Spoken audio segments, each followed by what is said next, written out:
Welcome back to the Victor Gonzalez Show, and today we're going to be talking about the San Francisco 49ers. The San Francisco 49ers offense has been run by Kyle Shanahan, and after them losing their offensive coordinator to the Miami Dolphins head coaching job, and them changing quarterbacks after being in the NFC Championship game. This doesn't happen very often, but when you trade as much as they did to go get a guy like Trey Lance, it's going to happen. You have Jimmy Garoppolo, who's been a very good quarterback for them, taking them to a Super Bowl and an NFC Championship game in 2 different seasons. That and George Kittle loves him, and this team really seems to rally around him. But with Trey Lance being the main starting quarterback now, it's really going to focus on how great can Kyle Shanahan be. Without Jimmy Garoppolo, Kyle Shanahan really hasn't been the genius that he has seemed to be when he does have Jimmy Garoppolo. Now, saying that is only because of Jimmy isn't fair because of the quarterbacks he did have. He had Nick Mullins, C.J. Beathard, and guys like that. Those aren't starters. This will be the first time in his career with the Niners that'll have a quarterback that is very good or has the potential to be. Trey Lance, we've all seen his highlights and how good he can throw the ball far, and he's fast and he has the attributes physically. It's really, as a quarterback, you see it comes down to the mental stuff.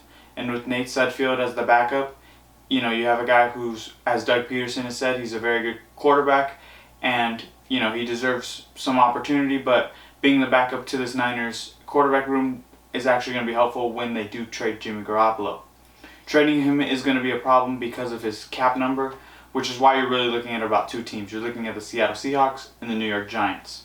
I think the New York Giants would really use him in a very good way, but the Seattle Seahawks, if they do want to really improve on Tyler Lockett and DK Metcalf being their top 2 receivers, this would be the way for them to do that.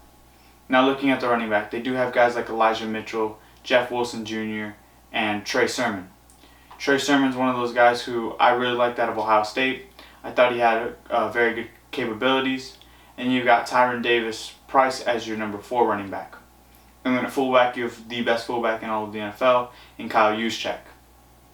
At their receivers, they have Deebo Samuel, who can not only do it in the passing game, but can really do it in the running game.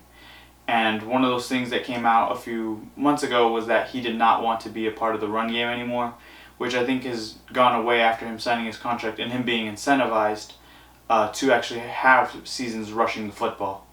And then you have Brandon Ayuk, who seems now to be the number 2, and with Trey Lance can really open up the deep ball, with him being more of has a better deep ball accuracy and throwing the ball further down the field, where Jimmy Garoppolo is more of a short game, getting the ball, short passes, medium passes, and occasionally taking a deep shot, which kind of fits a New England system or a Las Vegas system, where with Kyle Shanahan, with him having guys like Matt Ryan in the past, he does like to air the ball out, which is what Trey Lance can kind of fit.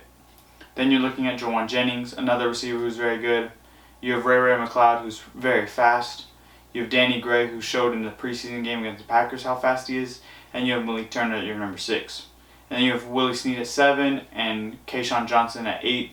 That 6, 7, and 8 are all going to be fighting for a roster spot. And then at tight end, you have George Kittle, one of the best tight ends in all of football. I'd rank him at 2, and I think that he's only bested because of how great Travis Kelce's been throughout his entire career and the fact that George Kittle has been hurt lately. And then you have Tyler Kroft behind him, who's been very decent with the Buffalo Bills over the past few seasons, an older veteran who can kind of help out in that way. And then you have Charlie Weimer, who has been with the Niners and can help them grow even more. And then at your offensive line, you have the best offensive lineman in all of football, Trent Williams at left tackle. You have Aaron Banks, a very good second-year guy who I actually liked out of Notre Dame 2 years ago in his through the draft process. You have Daniel Brunskill at your center. You have Spencer Burton at right guard, and then you have Mike McGlinchey at right tackle. Mike McGlinchey is one of those guys who's been very underrated and not a guy who's been talked about because of how great Trent Williams is on the other side.